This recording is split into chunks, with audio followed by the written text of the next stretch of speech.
In the name of the Father, and the Son, and the Holy Spirit, one God, Amen. There is nothing more blessed than to hear the words that were spoken in this portion of the Gospel of John that we have just prayed, because it says that I am going to do for you that which you cannot possibly do for yourself. I am going to make more secure and more intimate your relationship with God the Father Almighty. Before Jesus was praying, but now he says you may go to God the Father directly. You may ask directly. Can you imagine? The name of God for the observant Jew is not even to be spoken. It's not even to be spoken. When they write, they will write G-O blank. They will not even write the name God. So what is important for us to know is that, as I was saying last week, we have this great largesse of gifts that we've inherited from those who came before us, and we can use them. So why are we lazy to use them? Why? Why do we not pray more? You know, when I look at people, I can tell what they like to do and what they don't like to do. Spiritually. I observe. It's something, poker players call it a tell. But you can just see on the faces when it comes to praying psalms, as opposed to listening to, for example, a discourse on theology, or singing hymns, or doing any other kind of thing. You can tell the people that love the liturgy. You can tell the people that love to participate. You know, in the liturgy, the text says we raise up our hands. And at the altar, we try to give you a clue as what to do. But you never do it. You can be in the church for 50 years, and you're like a wooden Indian outside of a cigar store. Sorry for Indian lovers, but you know, there are wooden Indians outside of cigar stores, even to this day. Yeah, you don't get involved. When it's coming to make the sign of the cross, you make it sometimes. If you see somebody else do it, there's some certain words that you attribute, well, this is the time to make the cross, but you're not thinking of it. You're going, oh, somebody said agios. Okay. Kudus. You know. Mobar. You know? What is that? It's not being focused. It means you don't like what's going on. You are waiting as a person who zaps commercials to get back to the story. Whatever the story is for you. And then you miss the peak of preparation for taking in the body and the blood of the Lord, so that it doesn't do you much good. But so you have people that love the liturgy, and those who aren't very much concerned with it. Love singing, others aren't very much concerned with it. Love theology, others aren't much concerned with it. Love the prayers of the Agbeya, others are not much concerned with it. If you say, you know, make a matanya, or to do something with your body that if you could not speak and you had no other way of communicating worship, the body language would convey it. You don't do that. Some of you. So the point is to try to invest in all of this superfluity of gifts. Somebody said, well, this is enough for me. I went to a woman's house one time, and she showed me all these books about Pope Kyrillos.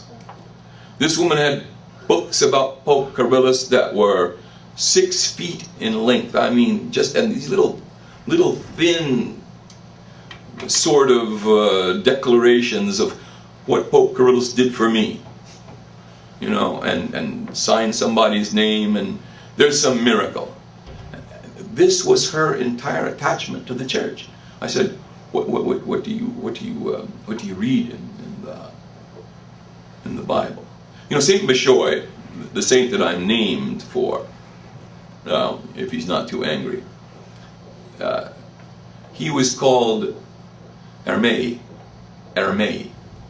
the Jeremiah, because he read the book, the prophecy of Jeremiah, over and over and over and over and over and over, and he could repeat the entire book of Jeremiah by heart.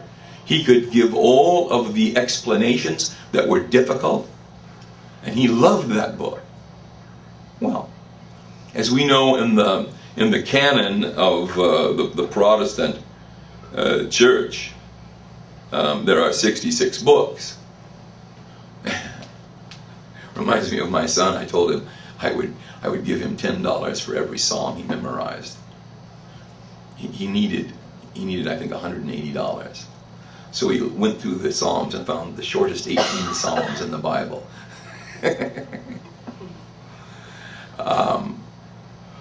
So yeah, you could take the book of Jude and to make that, you know, the thing that you memorize, and make that the thing that is your springboard to, you know, a fuller and more complete relationship with God.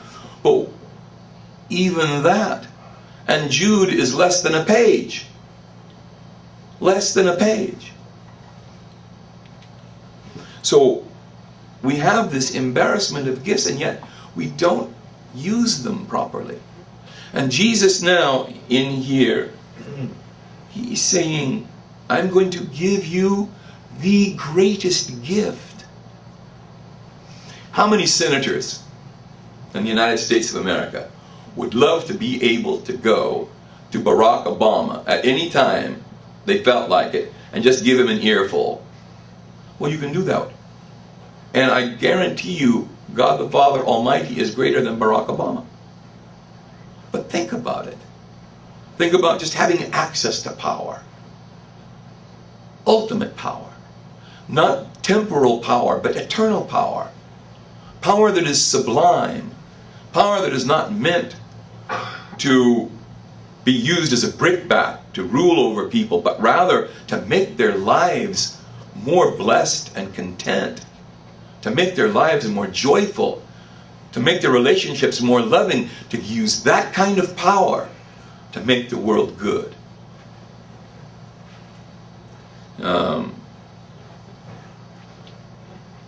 When the disciples in their hubris said, now you are speaking to us in language we understand, God is saying, do you really understand? Do you really understand? You see, the thing is that even now, having heard this, having known the end of the story, yet as our lives unfurl, we do not do anything but copy the weaknesses that after we read this, we say, well, if I had been there, I wouldn't have done that. But we do it right now. Because they're saying, we understand. And the Lord is saying, do you? Use this power. Use this power and coalesce around this power to gather together. You know, it's not possible to do that and then lack peace. It's not possible to do that and then at the first sign of temptation or danger be scattered. And yet it says, indeed the hour is coming that you will be scattered, each to his own, and leave me alone. If they took this gift of going to the Father. My wife and I had a big fight yesterday. You know, it's the same fight we always have. We've been having this fight for 30 years. But now my grandson is there, and he picks sides. He picks sides.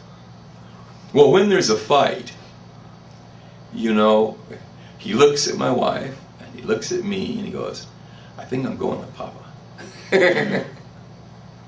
Why? Because Papa has the most overt form of power. I have physicality. You see, that's what he can tell. You know, Papa's bigger than Grandma. So he goes with me. It infuriates Grandma like crazy. But if we just went to Papa, if we just went to the Almighty, we wouldn't be afraid. We wouldn't be scattered. You understand? The Lord is giving them this gift. And they're saying, oh, we understand. We have this gift. Do you? You do not possess a thing unless you can use it.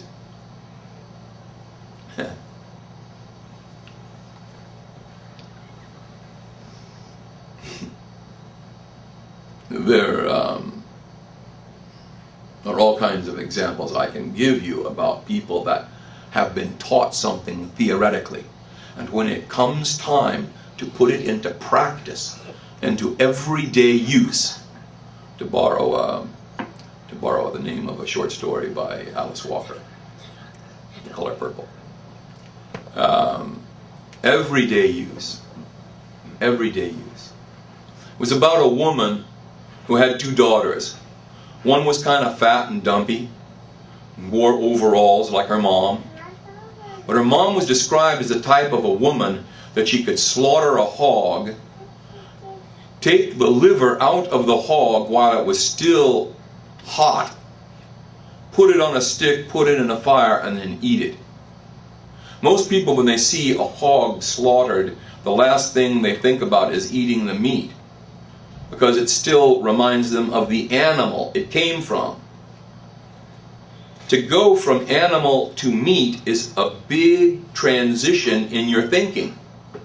It's a big transition. It's the same thing as saying, okay, when they come at you with spears and knives, you pray. Oh, I'd rather have a spear or a knife. You see? That's the way most people are. I buy my meat basically the way you buy your meat. It's in really nice little cellophane wrapped packages. And it doesn't look like a cow. It doesn't look like a chicken. It doesn't look like anything that I recognize. And I call it meat. But if I saw somebody butcher the thing right in front of me and then hand me a piece of what he had just cut from the carcass, I don't know that I could go right home and eat it with the same gusto that I have if it comes in this sanitized packaging. Right? This is all in the short story by Alice Walker. Great writer. African American and tremendous. Everyday use. I won't tell you the end of the story, but it's a great story. But you see, this is what's required. Sometimes we become delicate in our sensitivities. Oh, the priest offended me with the word that he said. Well, why are you so easily offended? If you think that being around me is offensive, I've got some people I want you to meet. I really have a bunch of people I'd like to introduce you to. Because if you get used to them, you will think that I am oil on silk. I am just the sweetest thing, the kindest, most gentle, most wonderful thing you have ever met. Because I know some people that are very caustic, acid-like. Their words will burn the flesh from your bone. And if you think I am exaggerating, take me up on it. Huh? So, we have not then to be so delicate in our use of prayer. I cried unto the Lord. What does it mean I cried unto the Lord? Boo-hoo-hoo? No, I yelled. Shout unto the Lord. Why are the directions in there in the Psalms? Why are they there? Did you ever do that? Did you ever do that? I don't mean in a fit of anger, because everybody gets emotional. And especially us, right? No group of people gets more emotional than us. But when you're just there by yourself, no one to arouse by your words, no one to censor you, no one except you and the universe. How do you pray? How do you pray? 2 minutes? 3 minutes? How long? Does prayer really satisfy you when you're finished saying, like, I wrote a check and I paid the mortgage. I paid my mortgage. And I know I paid it because the check's in the mail. Right? And I feel good. I can live here now without worry for another month. You should feel that way in prayer. You should feel like, Lord, the check's in the mail. It's from my lips to your ear. It's from my home to your mansion. So I want us not to be fake or to be phony with this. When you pray, mean it. And when you pray, believe it. And let that be the end of it, and wait for the proper day in which the Lord will express what He has for you. Look, I told my grandson the other day, I said, we're going swimming. We're going swimming. I thought we would go swimming on Friday. But on Friday, his mother came unexpectedly and took him to Disneyland. I said, okay, we're going to go Saturday. So he went to his T-ball. Actually, it wasn't T-ball. They actually had a pitch, and he hit it. He hit the ball. 4 years old, he took a cut and he hit the ball. Got on base. Plays for the Chicago Cubs. minor league team. But after that, it was still hazy, and I said, we can't go swimming. So I said, well, maybe after church. You know? But after church, I think there's other things afoot. I didn't lie to him when I told him on Friday we were going to go swimming. I really meant that we were going to go swimming on Friday. But there were other things that intervened, and I could not perform as I wished. Sometimes when God looks at us, He said, I want to give it to you, but you're not ready. You're not ready. The circumstances are not right. I want to give it to you right now. I heard your prayer. Don't doubt that I heard your prayer. I absolutely understand, and I am longing to fulfill this, because as Father, it's the most joy, and I tell you this true, as Father, it's the most joy to see my children succeed, and to see them happy, to see them content, to see them in peace. It's my happiness more than any other thing. I don't want anything anymore. I have everything. There's a time when maybe my own desires conflicted with my children's, and for that I'm dreadfully sorry and repentant, but I can't go back. But with my grandson, I have a chance to make amends, and I do. And I live the way that I should have lived. And that's why I preach the things and expose myself to you in this manner, so that from me you may learn. You don't have to live the way that I lived in the beginning. But if you don't listen to the wisdom now that I'm proffering, then you are foolish indeed. God the Father Almighty wants to give it to you, and He will, as soon as you are ready and as soon as the circumstances are right. And I promise, unless there is a snowstorm, my grandson and I are going to be in the swimming pool this week. For sure. Because I bought a season pass to Buccaneer Bay, where he can play all day long in the water and go on the lazy lagoon and have a great time. And in his laughter and in his smile, I will have my reward. God wants that for you, all of you, and for me too. So let us not forget Him this day when you are thankful for your earthly father, to be thankful for him as well. Glory be to God, both now and ever, into the age of ages. Amen. We believe